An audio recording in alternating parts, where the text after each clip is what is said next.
Good. So here we go. I love to hear how you think the new timing of the Tour of California will change teams' approach to the race. How will it change your approach? This question is from Jim. Um, yeah, well, it goes from February till May, which is a big change. In the beginning, when the Tour of California was first implemented, it was an ideal start of the season. But over the years, it has become a big race, a very competitive race. And now having in the month of May, of course, changes a lot. It's together with the Giro. And so that's a bit of a challenge. But you know, for us as an American team, of course, it will be a very important race. So we will try to send a very strong team to Tour of California and ultimately try to win it.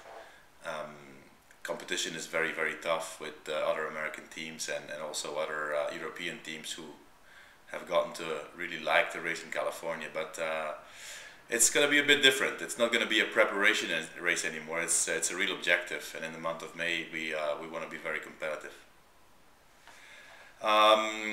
Next question. You have worked with two world-class riders, Lance Armstrong and Alberto Contador.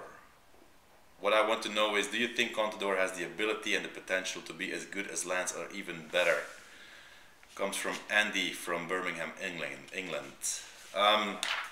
Yeah, well, it's two generations. Lance and Alberto are two different generations. They're both very big talents. Lance has won the Tour de France 7 times. Contador has won it twice now. He won the Giro also in the Vuelta. But they're very different riders. I think personally that Contador has, you know, he still has a lot of races in him, a lot of big races in him. He's only 27 now, and he's won already 4 big tours. So I don't know how far he can get. Obviously, we will separate now and go different ways. But I think that Contador is definitely going to be the dominant rider in the big tours for the next 5 years at least. Next question. Hindsight being a factor, what's your most regrettable moment and or decision in your life? From Cathy Brown. Difficult question.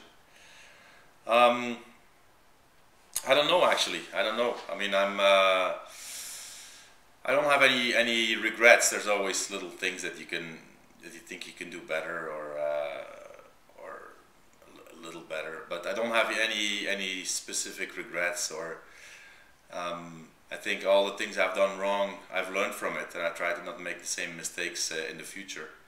But to really single out one moment or a decision that I really regret, I have no answer to that. There's nothing I really regret. We go on, and this comes from Don from New York. You had said in the past that T-Mobile made the mistake of having multiple leaders heading into the tour, yet Astana did this last year. What was different and why didn't you force one leader to avoid this? Yes, well, at the time we had Lance, who was the unique leader, and I think the other teams like T-Mobile had to adopt different strategy and have different leaders to be able to make life difficult on us, and it was sometimes very difficult, a lot more difficult than it seemed on TV. This year with Astana we had 4 guys who in my opinion could win the tour before the race, and it would have been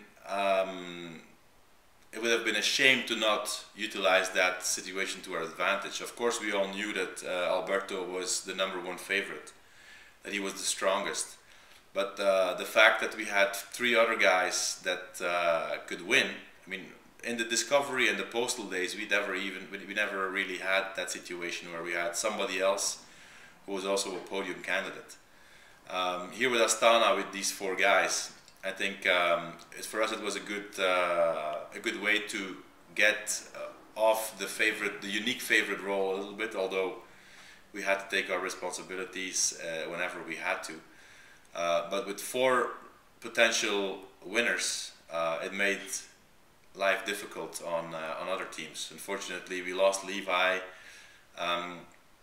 quite early, and and that was definitely was not a good situation for us. But I think it was a good way to not be the only favorite and to put the work a little bit on other teams. So, you know, I think when you have different cards to play and those cards are real or for real, then you should play them. This is a question in Dutch, in Flemish. It's the same. Johan, which role will Gert Steegmans have with Radio Shack? Comes from Vanessa from Diepenbeek in Belgium. Well, Gert is definitely a top sprinter, and he's won stages in the Tour de France already, and he's shown that he can beat the best on a good day. We have never had a real top sprinter. Back in the days we had the sprinter with Max van Heeswijk, but that's already a few years ago. And now with Steegmans back on the team, I think he's a rider who can, you know, he can bring early success, which is always interesting for a team. It takes the pressure away a little bit. And he had a difficult season. He was in a team where he didn't like it, and so we hope we can create an environment for him where he feels good and where he can win races. We will have a few riders around him who can lead out the sprint, and hopefully he can come off with an early win. I think he needs to get the confidence back, but I know that on a good day he's able to beat the best sprinters. This comes from Nancy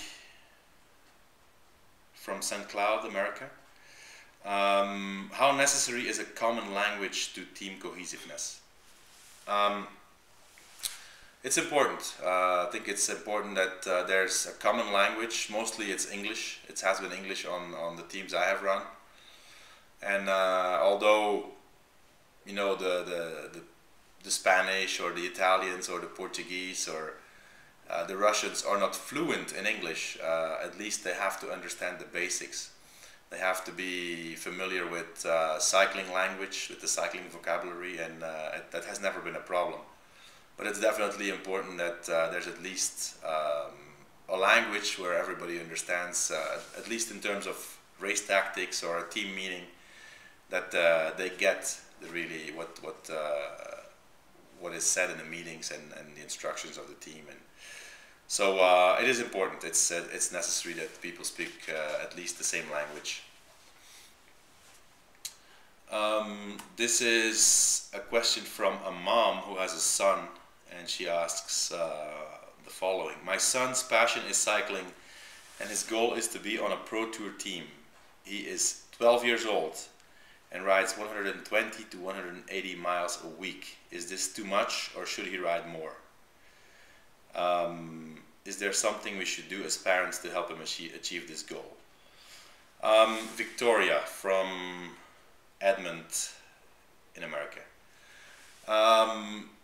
Well, my advice would be the following. I think it's definitely not too much, 120 miles or 180 miles a week. I wouldn't advise to do more. He's 12 years old, so my advice would be to just keep it a game. I know that you know, maybe he changes his mind in a few years and he wants to do another sport. I would be advising to parents to let their children do multiple sports and just let them pick whatever they like the most. But I think it's important that they get a base in all different kinds of sports, and that they are not too early in this little box of a single sport. So I would say, you know, I don't think you should push him into a certain direction. That's definitely not what I would be doing with my child, and that's the only way that he will probably keep liking it. And so let it be a game, and let him do multiple sports. That was the last